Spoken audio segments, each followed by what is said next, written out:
प्रीति जी, आप लोगों को भी श्रेय मिल गया है, तो ये क्या हम कुछ परसेंटेज बांट ले, 20-80 के हिसाब से श्रेय दिया जाए? नहीं मोहन जी, बिल्कुल भी श्रेय बांटने वाली कुछ नहीं, सभी सरकारें मिल करके काम करती है। मुझे अच्छा लगा कि आज इन्होंने श्रेय बांटने वाली बात कही। कम से कम अब ये भी मानेंगे कि 70 साल से कांग्रेस ने क्या क्या किया, तो ये अच्छी बात है। ये लोकतंत्र है, ये लोकतंत्र में होना चाहिए। कंटिन्यूटी होता है गवर्नेंस का, एक जगह पे कट नहीं हो जाता है कुछ भी, और कभी भी कोई अचानक से मैजिक नहीं कर देता है। लोकतंत्र ऐसे ही चलता है, सरकारें ऐसी ही चलती है, गवर्नेंस चलता रहता है। लेकिन मेरे परंतु का जवाब, और ये बहुत बड़ा परंतु है, उसका जवाब नहीं मिला हमें, तो हम चाहेंगे कि उसका जवाब मिले, क्योंकि ये हवाई बात नहीं है। रजिस्ट्री की संख्या वहां बढ़ गई है, तो अच्छी बात बेनामी हो रही है, नहीं अच्छी बात नहीं है मोहन जी। अब और आप ये बात जानते हैं कि वर्ल्ड का सबसे महंगा, सबसे अच्छा कोयला दंडकारण्य के जंगलों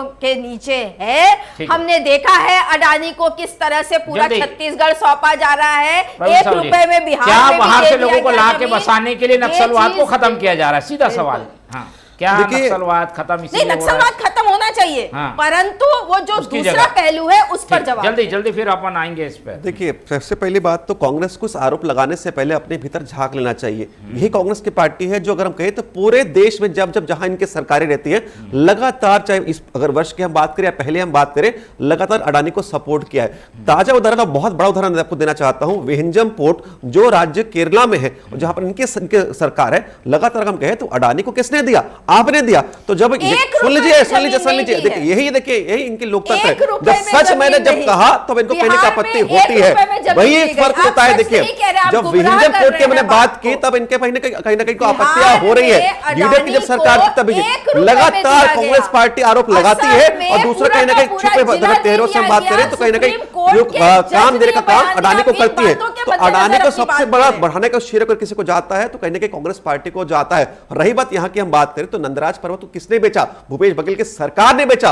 और देखिए, महत्वपूर्ण विषय आदरणीय मोहन जी आपके चैनल पर फिर से कहना चाह रहा हूं कि नियत नीलाधार योजना, यानी मेरा गांव सुंदर गांव, इस योजना के माध्यम से आज कहें तो सरकारी योजनाएं 50 से अधिक पहली बार धरातल पर वहां पर पहुंच रही है। आज अगर हम बात करें तो मैं बिल्कुल फख्र के साथ कहता हूं कि आज आजादी के इतने साल बाद वहां पर कहें तो स्कूल का निर्माण हो रहा है, वहां पर सड़कें पहुंच रही है, वहां पर सैटेलाइट पहुंच रहा है। ये किस लिए हो रहा है? क्योंकि भाजपा की नीति और संकल्प की शक्ति है जो कांग्रेस में बिल्कुल नहीं थी। देखिए, इसके साथ साथ मैं कहना चाहता हूं, देखिए महत्वपूर्ण विषय ये है कि देखिए वहां पर जब भी विकास होता है कहीं ना कहीं इनको तकलीफ होती है। और महत्वपूर्ण विषय जो प्रीति जी उठा रहे थे आपकी डिबेट के पहले, आदरणीय मिथिलेश जी ने मुझे जानकारी दी, और ये सुनकर मुझे बहुत अच्छा लगा कि देखिए क्रॉस फायरिंग में 2 वहां के स्थानीय लोग को गोली लगी। और आदरणीय मिथिलेश जी को मैं साधुवाद देना चाहता हूं, उनको नमन करना चाहता हूं। उनके प्रयास से जब संपर्क किया गया वहां के स्थानीय पुलिस प्रशासन को, तो बहुत ही बड़ा हृदय दिखाते हुए उन्होंने उनको निश्चित रूप से स्वागत किया और अच्छे अस्पताल में कहीं ना कहीं भर्ती कराकर आज उनका इलाज चल रहा है। तो पुनः मिथिलेश जी पुलिस फोर्सेस की भी जिम्मेदारी है, सरकार की भी जिम्मेदारी है।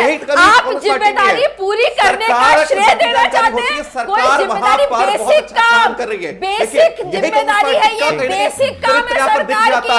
अपने नागरिकों की सुरक्षा, अपने नागरिकों की सुरक्षा हम दोहरा रहे हैं, किसी भी सरकार की बेसिक जिम्मेदारी होती है, उसके लिए आप वाहवाही लेना चाहते हैं, शर्म आनी चाहिए। प्रवीण जी, इस तरह की बातें मत कहिए। सरकार की जिम्मेदारी होती है अपने नागरिकों की सुरक्षा करना, और चाहे जितना भी बड़ा केस हो रहा हो, जितना बड़ा मुठभेड़ हो रहा हो, अपने छोटे बच्चों, खास करके छोटे बच्चों को प्रोटेक्ट करना, ये उनकी जिम्मेदारी है। और अगर गोली लग के, जैसा कि मिथिलेश जी ने बताया, वहां बच्चे घर में पड़े थे, बड़े बड़े घाव हो गए थे। चलिए ठीक है, चलिए ये